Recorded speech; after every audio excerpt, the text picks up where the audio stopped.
Assalamualaikum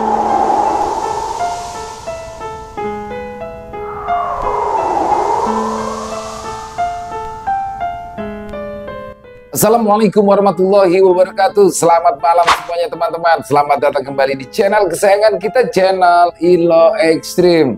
Dimanapun teman-teman berada, semoga teman-teman selalu dalam keadaan sehat walafiat tanpa kekurangan satu apapun. Amin amin ya robbal alamin. Pada kesempatan yang baik ini kami akan membawakan satu kisah dari salah satu subscriber kita ya, yang bernama Mas Hoir. Kisahnya keren banget deh. Kisah ini berlatar belakang di Desa Tangkepan. Dan sebelum kita masuk ke dalam kisahnya, kami ingin mengucapkan terima kasih kepada seluruh teman-teman yang sudah selalu setia mendukung kami, yang sudah selalu hadir di setiap harinya. Karena kehadiran teman-teman lah kami semakin bersemangat berkarya di setiap harinya. Yuk, nggak pakai berlama-lama lagi, nggak pakai berbasa-basi lagi, langsung saja kita masuk ke dalam kisahnya. Bude horor on pos ronda di Desa Tangkepan.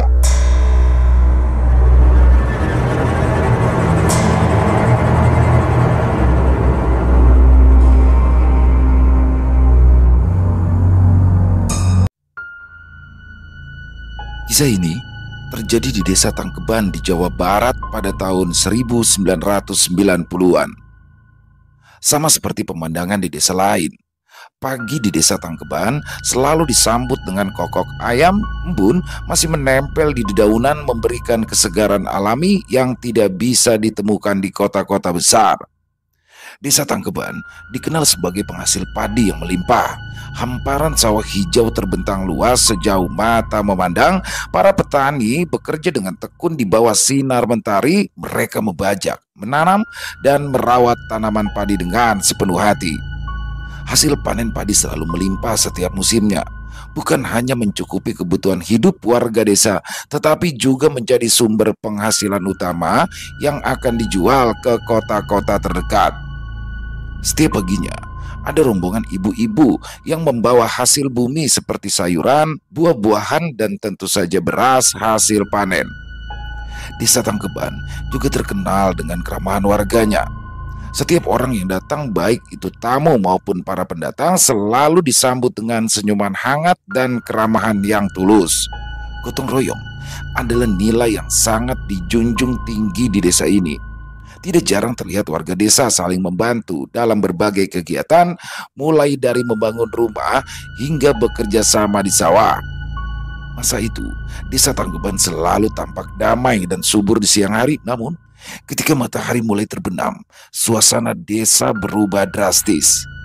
Ada sebuah rahasia yang membuat para penduduknya jarang ada yang berani keluar rumah saat malam tiba. Senja hari di Desa Tangkepan selalu dimulai dengan langit yang berwarna jingga keemasan, perlahan berubah menjadi ungu dan kemudian hitam pekat. Seiring dengan turunnya matahari, suara aktivitas mulai mereda. Para petani yang bekerja di sawah sepanjang hari berjalan kembali ke rumah mereka membawa alat-alat pertanian yang berat dengan langkah perlahan dan wajah yang lelah. Di desa, lampu-lampu minyak mulai dinyalakan, memberikan cahaya temaram di sepanjang jalan utama desa. Para penduduk setelah selesai makan malam bergegas menutup pintu dan jendela. Tidak ada seorang pun yang ingin berada di luar rumah setelah gelap. Malam hari di Desa Tangkepan terasa sangat sunyi, dengan hanya terdengar suara jangkrik dan sesekali lolongan anjing liar yang terdengar. Langit tanpa bulan dan bintang menambah kesan angker di desa ini. Hanya ada sedikit cahaya dari lampu minyak yang berkedip-kedip di beberapa rumah, memberikan penerangan redup yang lebih banyak menciptakan bayangan menakutkan daripada rasa aman.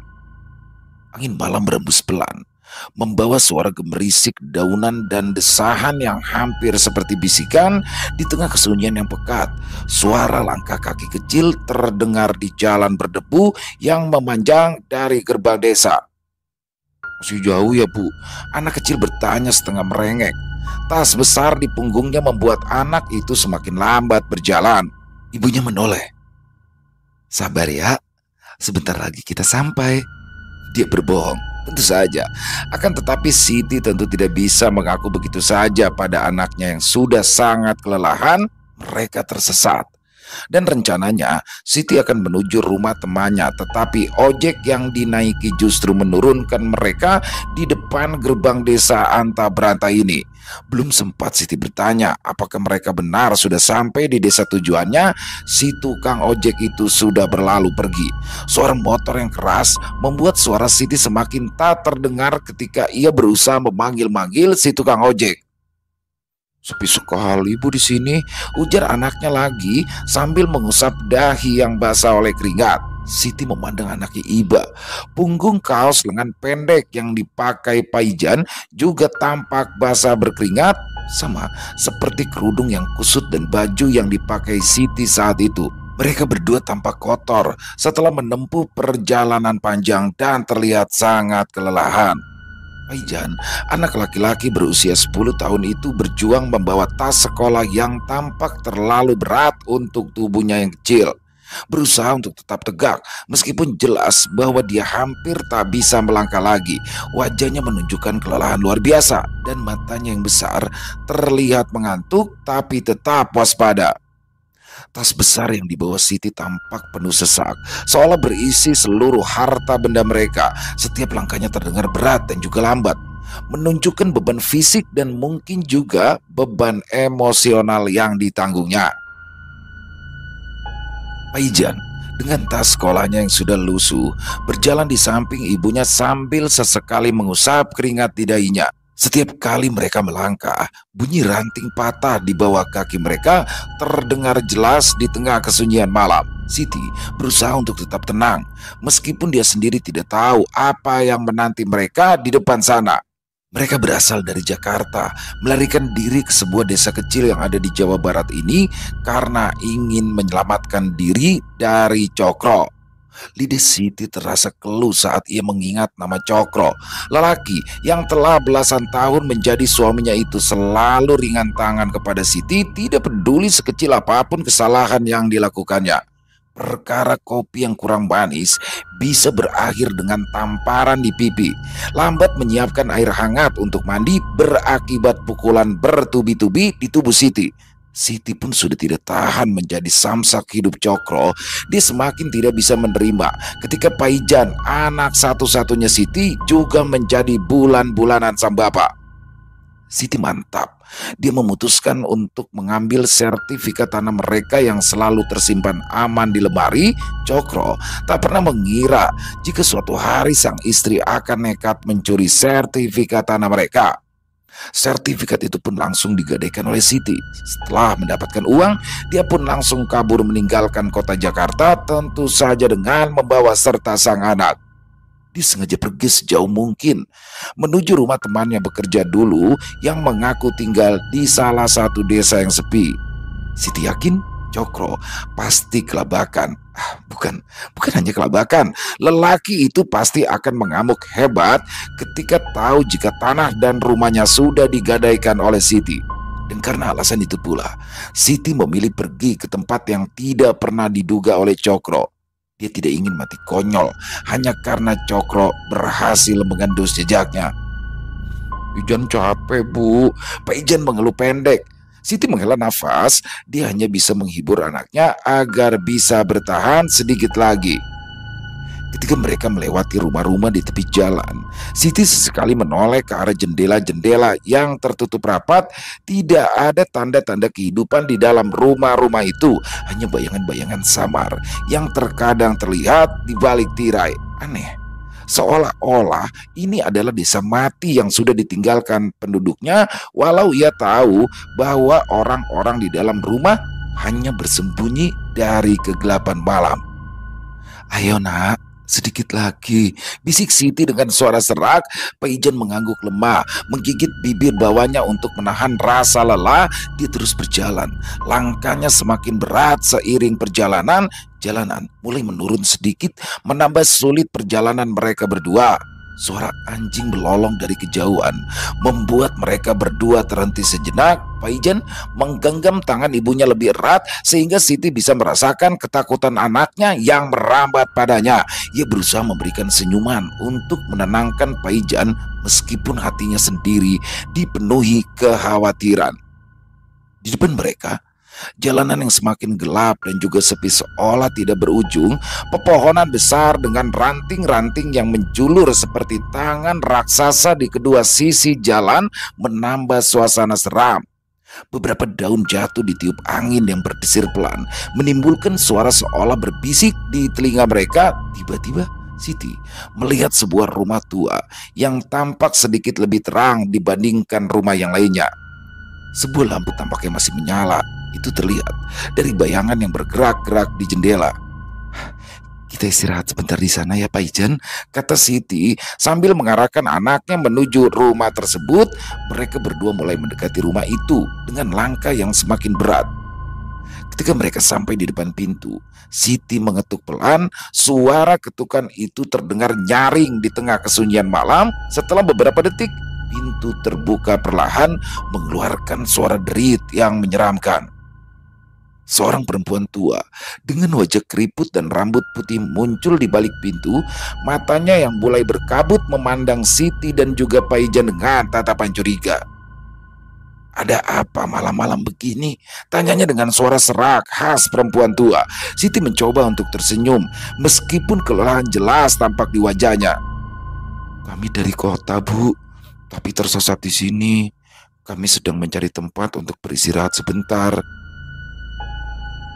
Perempuan tua itu memperhatikan mereka dengan seksama sebelum akhirnya mengangguk pelan. "Ayo, masuk," katanya singkat membukakan pintu lebih lebar. Siti dan Pak Ijan memasuki rumah dengan perasaan lega. Di dalam, suasana sedikit lebih hangat meskipun masih terasa dingin dan juga asing. Ruangan itu hanya diterangi oleh cahaya pelita yang berkedip-kedip menciptakan bayangan yang menari-nari di dinding. Perempuan tua pemilik rumah itu mempersilahkan mereka duduk di kursi kayu yang tampak usang. Siti meletakkan tas besarnya di lantai dengan hati-hati sementara Paijan langsung duduk dan menyandarkan kepalanya ke meja mencoba untuk memejamkan mata sejenak. "Apa yang membawa kalian ke sini tengah malam seperti ini?" tanya perempuan tua itu setelah beberapa saat. Suaranya lembut namun penuh dengan rasa ingin tahu. Siti menghela nafas panjang sebelum ia menjawab. "Kami sedang mencari seseorang, Bu. Seorang kerabat yang mungkin bisa membantu kami." Perempuan itu mengangguk seolah mengerti tanpa perlu banyak kata. Ia lalu pergi ke dapur sejenak dan kembali dengan 2 cangkir teh panas. "Ayo minum. Ini akan menghangatkan tubuh kalian." Siti dan Paijan menerima teh itu dengan rasa syukur. Siti menyesap pelan-pelan, merasakan kehangatan teh mulai menyebar di tubuhnya yang lelah. Paijan dengan mata setengah terpejam mencoba untuk minum sedikit, tetapi kelelahan membuatnya sulit untuk tetap terjaga. "Terima kasih banyak ya Bu," kata Siti dengan tulus. Teman bicaranya itu hanya tersenyum tipis. "Desa ini teh sangat sepi, terutama di malam hari. Untung kalian langsung bisa menemukan rumah ini." Kata-kata itu menambah ketegangan yang sudah dirasakan Siti sejak mulai memasuki desa ini. Ia menatap perempuan tua itu dengan rasa ingin tahu yang mendalam, tapi juga sadar bahwa terlalu banyak pertanyaan akan bisa berbahaya. Setelah beberapa saat, perempuan tua itu menunjukkan sebuah kamar kecil di bagian belakang rumah, tempat untuk mereka bisa beristirahat. "Kalian berdua bisa tidur di sini malam ini," katanya. Siti mengangguk dan mengucapkan terima kasih sekali lagi. Di dalam kamar, Siti mulai membaringkan Paijan di kasur sederhana yang ada. Paijan pun langsung tertidur dengan cepat. Kelelahan telah mengalahkan rasa takutnya. Siti duduk di sampingnya, matanya menatap keluar jendela yang gelap. Pikirannya melayang ke berbagai arah, memikirkan perjalanan mereka yang masih panjang dan penuh dengan ketidakpastian. Malam semakin larut. Suara-suara aneh dari luaran terus terdengar. Siti pun berusaha untuk tetap tenang meskipun hatinya terus berdebar. Namun di tengah kegelapan dan keheningan malam, Siti merasa ada secercah harapan. Harapan bahwa mereka akan menemukan kedamaian yang selama ini tak pernah dirasakan. Dengan pikiran itu, Siti akhirnya membaringkan tubuhnya di samping Paijan, mencoba untuk beristirahat dan mengumpulkan kekuatan untuk hari esok. Keesokan paginya, ketika matahari mulai muncul di ufuk timur, desa Tangkeban tampak sedikit. Keesokan paginya, ketika matahari mulai muncul di ufuk timur, Keesokan paginya, ketika matahari mulai muncul di ufuk timur, desa Tangkeban tampak sedikit lebih cerah dan hangat dibandingkan malam sebelumnya. Suara burung berkicau menggantikan keheningan malam dan sinar matahari pagi menembus jendela kecil rumah tua itu, memberikan cahaya alami yang lembut ke dalam ruangan. Siti dan Paijan terbangun dengan perasaan lega. Rasa lelah sudah tampak di wajah mereka. Mereka berdua lalu keluar dari kamar kecil di belakang rumah dan menemukan nenek tua sang pemilik rumah bersama suaminya yang baik hati itu. Mereka sedang mempersiapkan sarapan sederhana di ruang tengah. Ruangan itu dipenuhi dengan aroma rebusan singkong yang menggiurkan, menambah kehangatan pagi itu. Sang nenek tersenyum ramah menyambut mereka, lalu mempersilahkan duduk di bangku yang masih kosong. Meja kayu yang sudah mulai lapuk itu dikelilingi oleh beberapa kursi usang, namun semuanya tampak bersih dan juga terawat. Di atas meja terdapat piring berisikan rebusan singkong dan kelapa parut. "Ayo, silakan dimakan dulu," kata nenek itu dengan suara lembut. "Jangan malu-malu atuh." Siti duduk dengan sungkan, begitu pula Paijan. Mereka hanya orang yang kebetulan singgah untuk beristirahat. Ternyata pemilik rumah tidak hanya menawarkan tempat tidur, tetapi juga memberikan sarapan. "Ayo dimakan ya Neng. Nanti setelah makan baru kita ngobrol-ngobrol."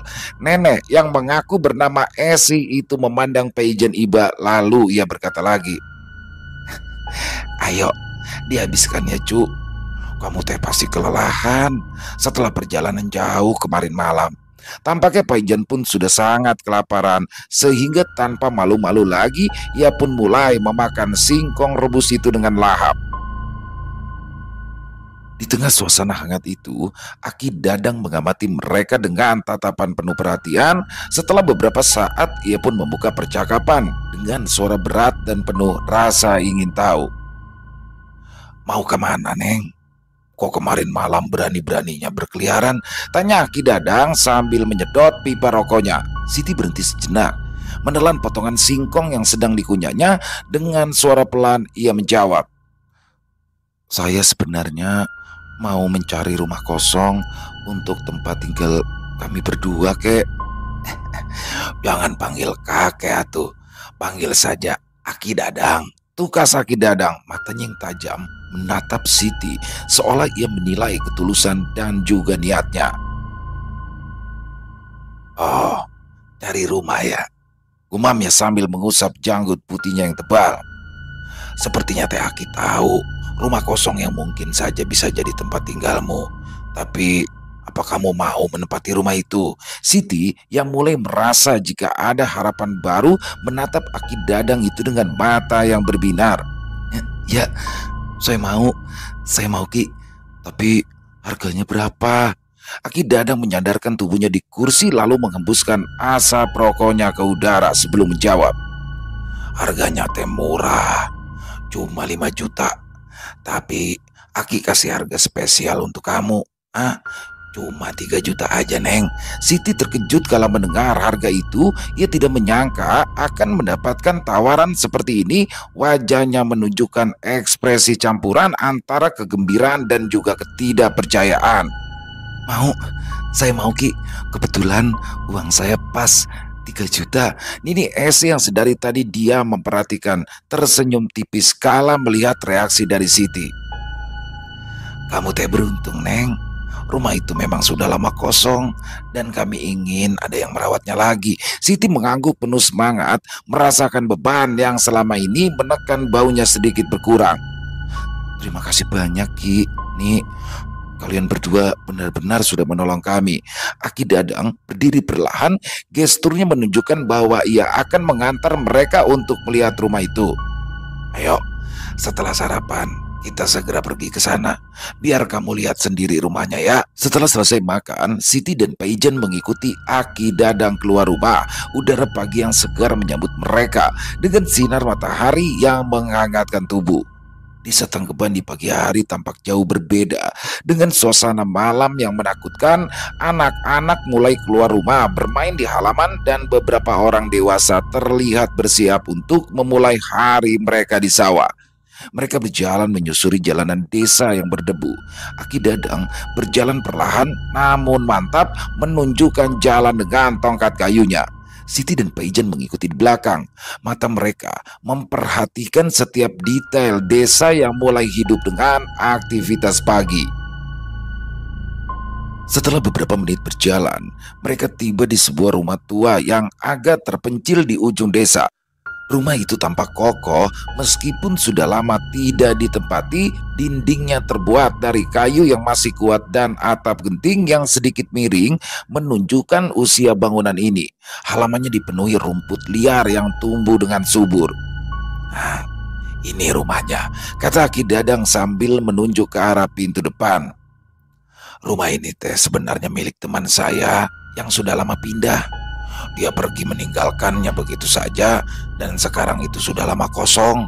Siti mendekati rumah itu dengan hati-hati, membuka pintu yang sedikit berderit. Di dalam, suasana rumah itu cukup bersih meskipun terlihat tua. Ruang tamu yang luas dengan jendela-jendela besar memberikan pencahayaan alami yang cukup terang. Beberapa perabotan kayu tua masih tertata rapi di dalamnya, menambah kesan rumah ini pernah dihuni dengan baik. Pak Ijan berlari kecil ke dalam rumah, menjelajahi setiap sudut dengan rasa penasaran. "Wah Bu, rumahnya besar sekali," serunya gembira. Siti tersenyum melihat anaknya yang begitu senang. Ia merasa rumah ini bisa menjadi tempat yang aman dan nyaman bagi mereka berdua. "Iya nak, ini akan menjadi rumah kita." Aki Dadang berdiri di ambang pintu, mengamati mereka berdua dengan tatapan yang sulit dimengerti. "Bagaimana Neng? Cocok?" Siti mengangguk dengan penuh keyakinan. "Cocok Ki, terima kasih banyak. Saya akan segera menyiapkan uangnya." Aki Dadang tersenyum. Ia merasa lega telah bisa membantu. "Baik Neng, kamu bisa tinggal di sini mulai hari ini juga. Dan kalau ada apa-apa, jangan ragu untuk datang ke rumah ya." Di pagi hari yang cerah itu, Siti dan Pak Ijan mulai membersihkan rumah yang baru mereka tempati. Dengan semangat dan harapan, mereka berdua bekerja keras untuk mengubah rumah tua itu menjadi tempat tinggal yang nyaman. Siti mulai dengan membersihkan debu-debu tebal yang menempel di setiap sudut rumah. Ia menggunakan sapu lidi untuk menyapu lantai yang berdebu, sementara Pak Ijan membantu dengan menyeka jendela-jendela besar yang penuh dengan sarang laba-laba. Setiap kali Siti menyapu, debu naik dan mengambang di udara, membuat mereka terbatuk-batuk sejenak, akan tetapi mereka tidak menyerah. Pak Ijan dengan gigi menggosoki kaca jendela, berusaha membuatnya bening kembali sehingga cahaya matahari bisa masuk dengan lebih leluasa. "Ayo nak, kita harus bekerja keras. Rumah ini akan menjadi tempat tinggal kita yang baru," kata Siti sambil tersenyum pada anaknya. Pak Ijan mengangguk, peluh mulai mengucur di dahinya. Setelah menyapu dan membersihkan jendela, Siti mulai mengepel lantai dengan kain basah. Ia berjongkok, menggosoki lantai dengan penuh semangat, menghilangkan noda-noda yang membandel. Pak Ijan kemudian membantu mengangkat perabotan kayu yang menghalangi Siti. Mereka memindahkan meja dan kursi ke sudut yang lebih baik, menata ulang ruangan agar lebih rapi dan teratur. Waktu berjalan dengan cepat, dan tanpa mereka sadari, langit mulai berubah warna menjadi jingga keemasan, tanda senja tiba. Siti sedang mengatur kamar tidur ketika Pak Ijan yang berada di ruang tamu mengeluh dengan suara pelan. "Bu, aku lapar." Siti berhenti sejenak karena terkejut. Ya, ia yang terlalu sibuk membereskan rumah sampai lupa membeli makanan. Dengan wajah penuh rasa bersalah, ia pun segera berkata, "Maafin ibu ya nak, ibu lupa beli makanan. Kamu istirahat dulu di sini ya, ibu akan cari warung terdekat." Pak Ijan mengangguk, dia memang selalu patuh. "Baik Bu, aku tunggu di sini," jawabnya. Siti pun cepat-cepat mencuci tangan, merapikan sedikit penampilannya, lalu keluar rumah. Hari sudah mulai gelap ketika ia menutup pintu di belakangnya. Langit yang tadinya berwarna jingga kini berubah menjadi keunguan dengan bintang-bintang yang mulai bermunculan. Ia berjalan cepat menyusuri jalanan desa yang berdebu, mencari warung yang mungkin masih buka. Tidak jauh dari rumahnya, ia melihat sebuah pos ronda yang tampak terbengkalai. Pos ronda itu berdiri di sudut jalan dengan dinding kayu yang mulai lapuk dan atap yang sebagian sudah rusak. Pintu pos ronda tersebut terbuka, menunjukkan bagian dalam yang kosong dan gelap. Di dalam terlihat bangku-bangku kayu yang sudah reot dan meja yang penuh dengan coretan. Pos ronda itu jelas sudah lama tidak digunakan. Rumput liar tumbuh di sekitaran pos, menambah kesan kumuh dan terlantar. Siti berhenti sejenak, merasa ada sesuatu yang ganjil dengan pos ronda tersebut. Angin malam yang berhembus membuat dedaunan kering berdesir, menciptakan suasana yang agak menyeramkan. Ia memutuskan untuk tidak berlama-lama di sana dan melanjutkan perjalanannya untuk mencari warung makan. Ketika Siti melangkah semakin dekat ke pos ronda yang terbengkalai, ia merasakan hawa dingin yang mulai merayap di kulitnya, membuat bulu kuduknya berdiri. Bayangan gelap di sekitaran pos ronda semakin mencekam, dan angin malam yang berhembus pelan membawa suara-suara aneh yang membuat jantungnya berdebar lebih cepat. Tiba-tiba, dari sudut matanya, ia melihat seseorang berdiri di dekat pos ronda itu. Pria itu mengenakan pakaian yang lusuh dan juga kotor, dengan rambut yang acak-acakan dan juga tatapan mata yang tajam menatap Siti. Wajahnya tampak pucat dengan kulit yang kotor, seolah-olah sudah lama tidak melihat cahaya mentari. Dia berjalan mendekati Siti dengan langkah yang lambat dan berat, membuat suara gemerisik yang menyeramkan di keningan malam. Pergi dari sini sebelum aku akan menculikmu, wahai perempuan muda," seru pria itu dengan suara serak dan menakutkan, membuat darah Siti berdesir. Siti merasa ketakutan yang luar biasa. Jantungnya berdetak kencang, tubuhnya gemetar hebat. Ia menjerit sekeras-kerasnya, suara jeritannya memecah keheningan malam. "Tolong, tolong!" teriaknya panik sambil berlari terbirit-birit menjauhi sosok pria menakutkan itu. Ia berlari tanpa henti, tidak peduli dengan debu yang mengotori bajunya atau ranting yang mencakar kulitnya. Satu-satunya yang ada dalam pikirannya adalah menjauh dari sosok mengerikan itu. Langkah-langkahnya semakin cepat, nafasnya tersengal, kakinya hampir tidak bisa menahan beban berat tubuhnya lagi. Ketika akhirnya ia melihat cahaya yang ada di ujung jalan, ia merasa sedikit lega. Siti berlari masuk ke tempat tersebut yang ternyata merupakan sebuah warung. Nafasnya tersengal-sengal, wajahnya penuh dengan ketakutan. Kenapa teriak-teriak? Ini teh sudah malam. Jangan teriak-teriak kayak gitu. Memangnya ada apa? Ayo, coba cerita," kata penjaga warung, seorang perempuan parubaya yang terkejut kala melihat kedatangan Siti. Siti berusaha menenangkan diri, mengambil nafas dalam-dalam sebelum ia mulai berbicara. "Jadi begini teh, tadi saya ingin ke warung untuk beli makan. Nah, saat saya jalan, saya menemukan pos ronda itu. Saya melihat ada seseorang di pos ronda. Tiba-tiba orang itu berbicara kepada saya dan dia bilang pergi atau saya culik. Lalu tiba-tiba orang itu menampakkan wajahnya yang seram. Jadi saya lari terbirit-birit gitu," cerita Siti dengan suara yang masih bergetar. Penjaga warung terdiam sejenak, berpikir sambil mengamati Siti yang masih tampak ketakutan. Pos ronda itu memang sudah lama tidak digunakan. Banyak cerita aneh yang beredar tentang tempat itu. Kalau orang-orang desa mah bilang pos ronda itu berhantu karena pernah ada kejadian mengerikan di sana beberapa tahun lalu. Nah, sejak saat itu mah gak ada yang berani mendekat. Siti menelan ludah. Rasa takutnya sedikit berkurang, tapi masih ada rasa cemas yang tersisa. "Apa yang sebenarnya terjadi di sana, Ibu?" tanyanya pelan.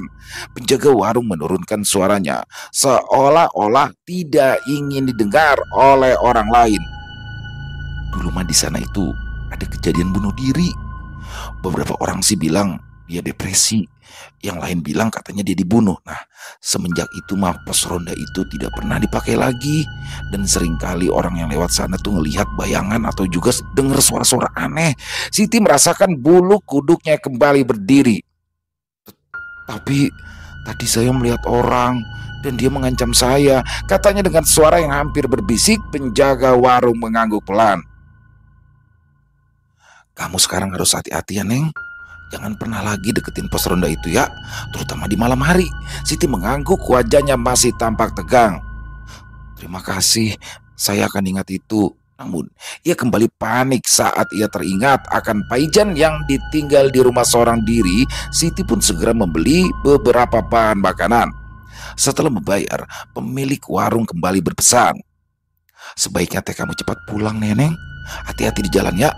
Siti meraih bungkusan yang baru dibelinya dengan tangan yang masih sedikit gemetar. Dengan hati-hati, Siti kembali ke rumahnya.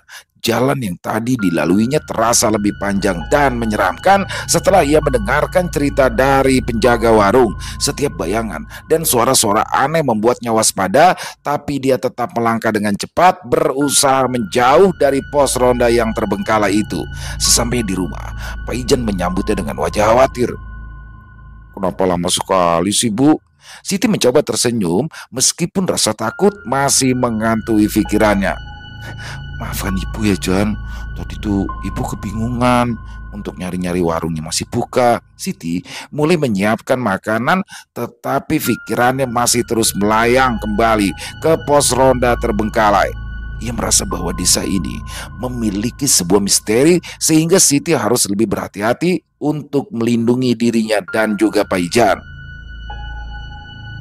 Meskipun demikian, tekadnya untuk membangun kehidupan baru di desa Tangkeban tetap kuat, dan dia berjanji pada dirinya sendiri untuk tidak membiarkan ketakutan menghalangi mereka. Pagi harinya, sinar matahari kembali menyinari desa Tangkeban dengan lembut. Burung-burung berkicau riang memberikan suasana yang menenangkan. Siti bangun lebih awal.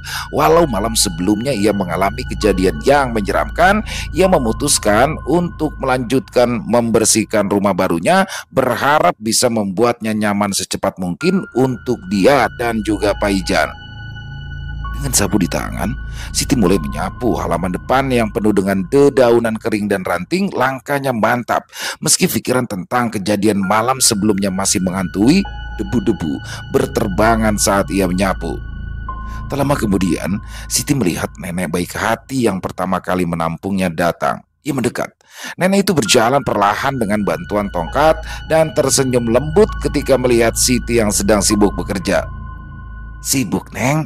sapa Nini Esi dengan suara lembutnya. Siti berhenti sejenak untuk menyeka keringat di dahinya, lalu membalas senyuman Nini Esi. "Udah juga nih, cuma lagi beres-beres supaya rumahnya lebih nyaman." Nini Esi mengangguk lalu menatap sekeliling rumah yang sedang dibersihkan. "Rumah ini akan menjadi lebih indah lagi kalau kamu rajin merawatnya, Neng."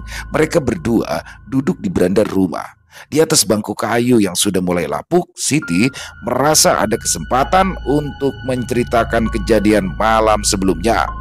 Dengan suara pelan, ia pun mulai bercerita.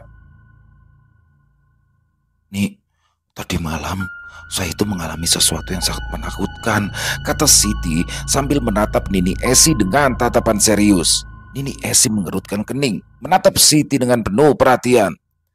"Memangnya apa yang terjadi, Neng?" Siti menarik nafas dalam-dalam, mencoba mengingat kembali setiap detailnya. "Saya itu pergi ke warung untuk beli makanan. Nah, saat melewati pos ronda yang terbengkalai itu, saya melihat seseorang di sana nih. Pria itu mengancam akan menculik saya. Itu tampangnya itu sangat menakutkan nih." Wajah Nini Esi berubah seketika, dari ekspresi lembut kini menjadi penuh kekhawatiran.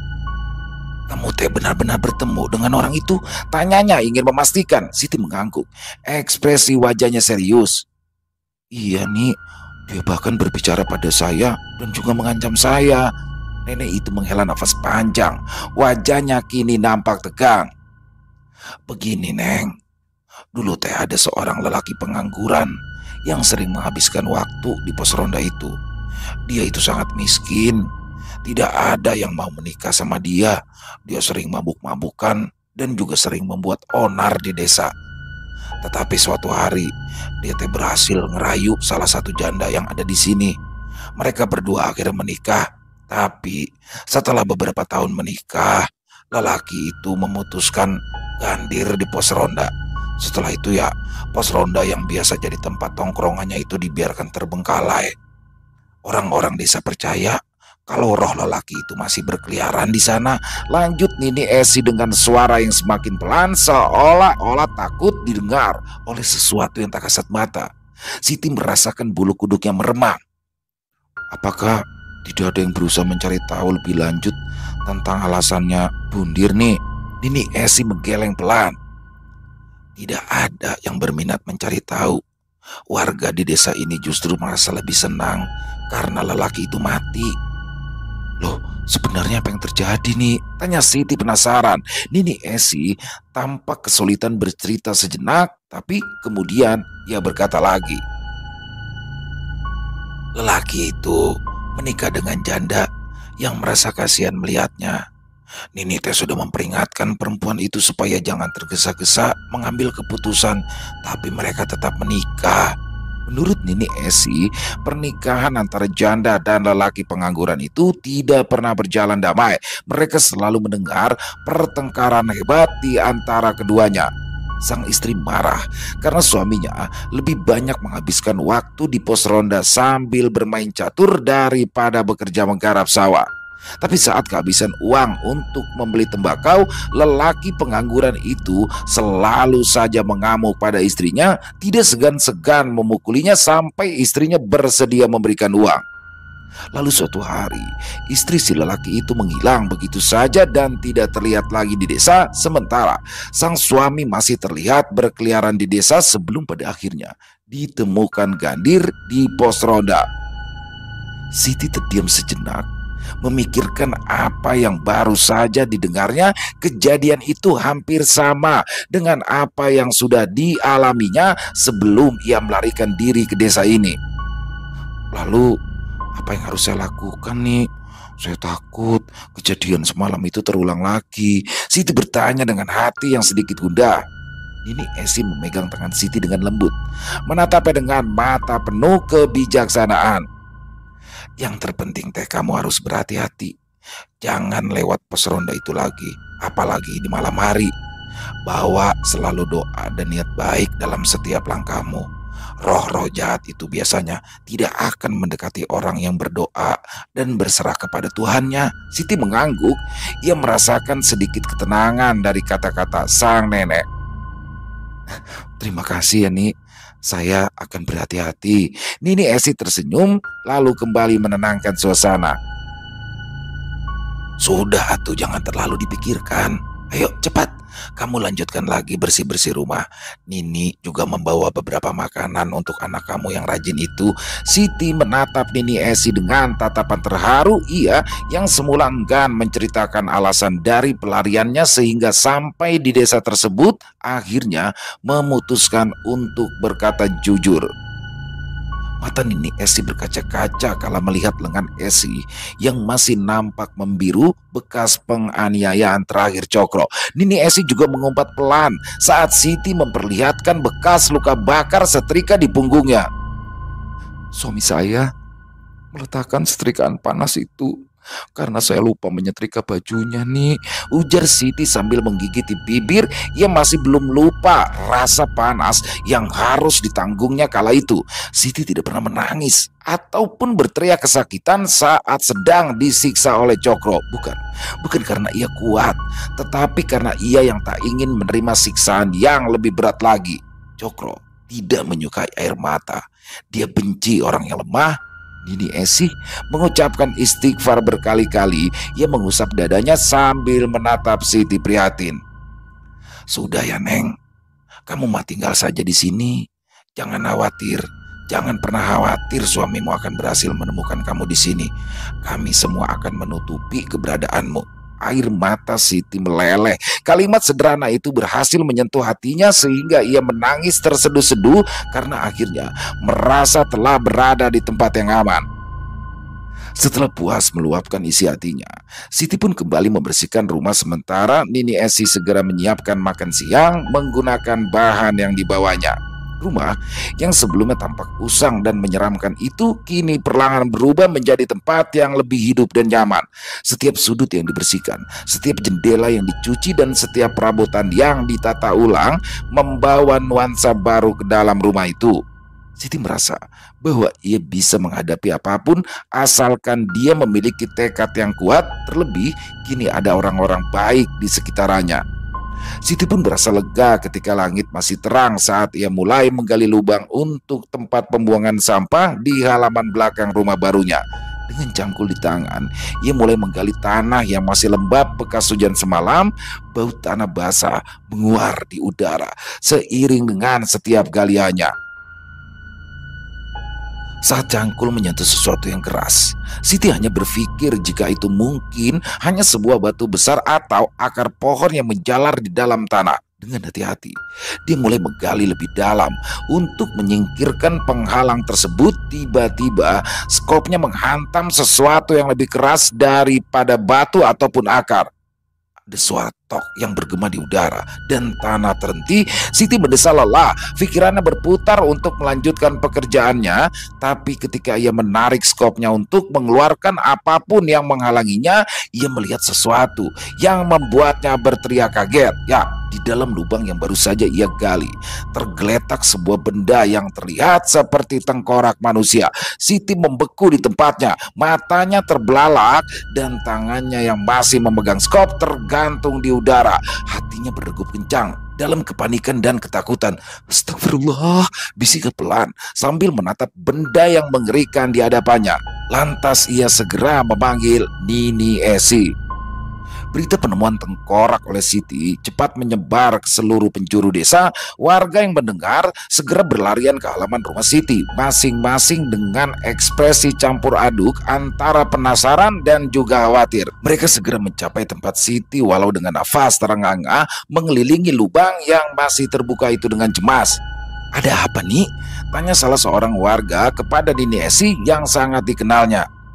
"Ada tengkorak manusia." Nini Esi menunjuk ke arah lubang yang baru saja digali Siti. Seorang warga yang lebih berani lalu mendekat dan menundukkan dirinya untuk melihat lebih dekat. Ia mengerutkan kening, mencoba memahami apa yang terjadi. Ini tengkorak manusia. Kata-kata itu memicu kehebohan di antara orang-orang yang ada di sekitar. Beberapa mulai berbisik-bisik dengan keras, yang lain menarik nafas dalam-dalam ketakutan. Siti masih berdiri di tempat yang sama, merasa tidak bisa memindahkan pandangannya dari benda yang mengerikan di hadapannya. Beberapa warga yang lebih tangguh segera mengambil langkah-langkah untuk mengamankan tempat tersebut. Mereka memutuskan untuk segera memberitahu kepala desa dan juga polisi setempat, karena mereka menyadari bahwa ini bisa menjadi bukti satu kejahatan. Ketika kepala desa dan kepolisian tiba di tempat kejadian, mereka mengamankan area sekitar dan segera memulai penyelidikan mereka. Lubang itu dijaga dengan ketat, dan warga desa yang tertarik berkerumun di sekitar mencoba mencari tahu apa yang sebenarnya terjadi. Setelah dilakukan penyelidikan cukup lama, akhirnya diketahui tengkorak itu adalah tengkorak dari mendiang, istri lelaki yang gantung diri di pos ronda. Bekas luka di tengkorak menunjukkan tanda penganiayaan berat. Siti menggigil kala mendengar berita itu. Mungkin ia akan mengalami kejadian serupa kalau saja ia tidak segera memutuskan untuk melarikan diri dari dekapan Cokro.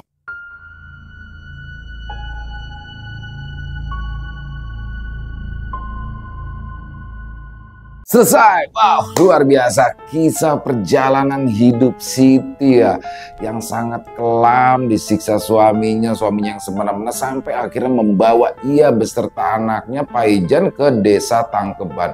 Jadi luar biasa sekali di sini ya, kehadiran. Jadi apa sih? Memang ketika sudah garisan itu membawa ke situ, hanya Siti seolah-olah tuh kayak dibawa ke desa Tangkeban untuk menguak misteri yang ada di sana. Diawali dengan penampakan sosok di pos ronda, dan ternyata ketika dia ditawari rumah, dan ternyata setelah ia ingin membersihkan halaman belakang, disitulah menjadi kuburan daripada sosok lelaki misterius di pos ronda itu ya. Jadi itu adalah mantan istrinya yang dia bunuh. Setelah dia membunuh istrinya, dia bundir di pos ronda. Luar biasa sekali kisahnya. Dan untuk Mas Hoir, terima kasih atas kisahnya yang luar biasa. Dan semoga teman-teman semua terhibur ya dengan kisah barusan. Dan mari kita ambil hikmah yang baik-baiknya saja dan buang yang buruk-buruknya. Dan silakan buat yang punya komentar lain, yang punya pendapat lain bisa menuliskannya di dalam kolom komentar. Ataupun hanya sekedar saling menyapa, silakan, insya Allah kami akan membalasnya satu persatu. Buat teman-teman yang suka dengan kisah barusan, bisa diklik tombol like-nya ya, tombol jempolnya, di share link video ini juga boleh dong ke teman-teman yang lain ataupun saudara-saudaranya agar ikut merasa terhibur. Dan buat teman-teman yang mungkin baru bergabung atau yang sudah lama bergabung tapi ternyata lupa belum diklik tombol merahnya ya, tombol subscribe-nya, yuk diklik dulu tombol merah subscribe, jangan lupa lonceng notifikasinya dinyalakan agar teman-teman selalu mendapatkan notifikasi dari konten-konten yang akan kami upload selanjutnya. Untuk channel Ilo Extreme kami upload di setiap harinya ya, setiap jam 7 malam waktu Indonesia bagian Barat. Dan buat teman-teman yang ingin seperti Mas Hoir yang kisahnya sudah dibawakan di channel kami, apabila berkenan untuk dibawakan silakan bisa mengirimkan kisahnya yang diangkat dari kisah nyata ya, yang berdasarkan pengalaman pribadi. Silakan bisa mengirimkan ke nomor telepon yang ada di bawah sini, dan bebas dalam bentuk tulisan boleh, dalam bentuk audio boleh, senyamannya teman-teman aja. Buat yang sudah mengirimkan kisah kami ucapkan terima kasih. Dan di akhir kata, saya Ilo mengucapkan permohonan maaf apabila mungkin dalam pembawaan kisahnya ada kata-kata saya yang salah ataupun ada kata-kata saya yang kurang berkenan. Saya mohon dibukakan pintu maaf yang seluas-luasnya. Sampai berjumpa lagi di konten-konten kami selanjutnya yang pasti tidak kalah ngerinya, yang pasti tidak kalah seramnya. Masih bersama saya Ilo di channel Ilo Extreme. Salam sehat, sukses selalu untuk kita semua. Wassalamualaikum warahmatullahi wabarakatuh.